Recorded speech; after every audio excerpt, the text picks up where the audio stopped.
And we are now joined by former Lieutenant General Sayyidatta Hasnain, a strategic and security expert on the tensions in Iran and Israel-Iran conflict as a whole.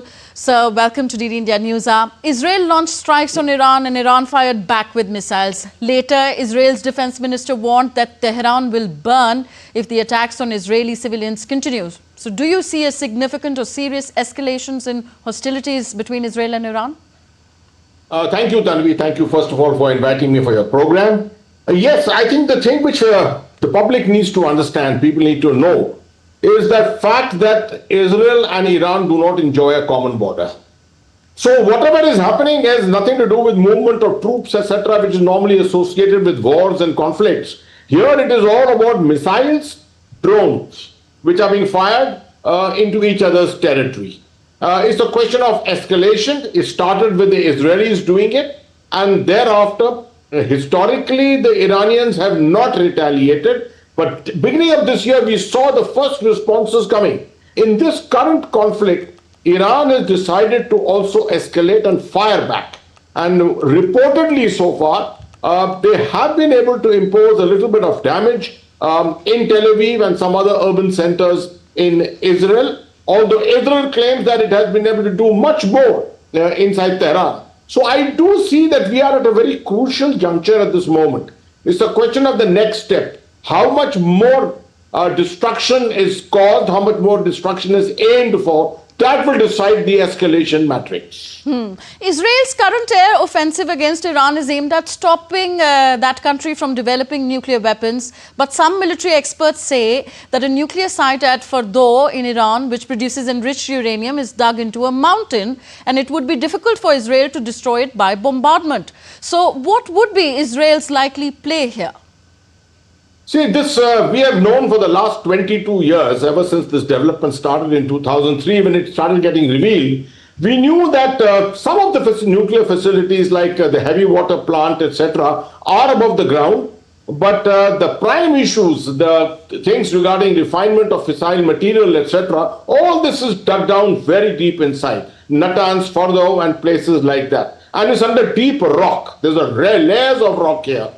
Over a period of time, we have also learned that Israel had developed, its scientists had developed retarder bombs. They had the capability of being able to fire from the air missiles which could land, not explode, only get deeper into the ground and then explode.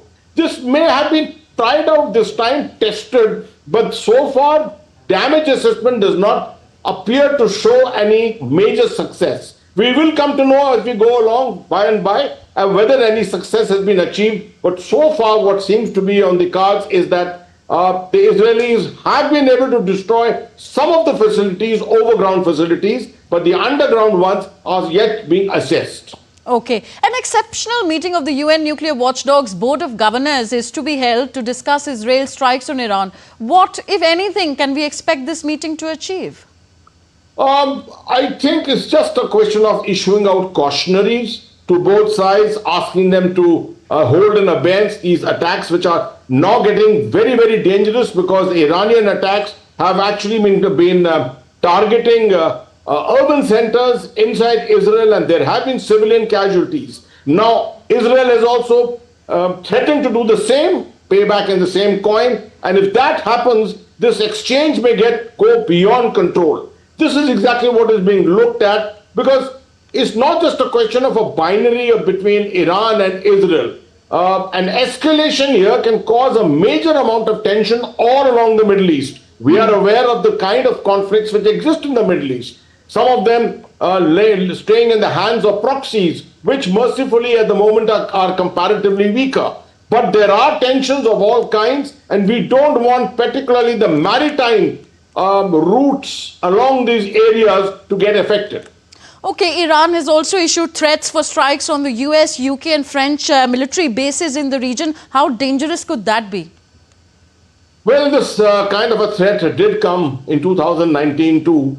If you remember, after the killing of General Soleimani, Iran is known to make these threats and follow them up with some kind of a symbolic gesture of maybe firing an odd missile, which is not really effective in its impact at the target area. So this is more for symbolism than anything else. Okay. US President Donald Trump has praised Israel's attacks and warned of even stronger actions if Iran doesn't agree to cut back its nuclear program.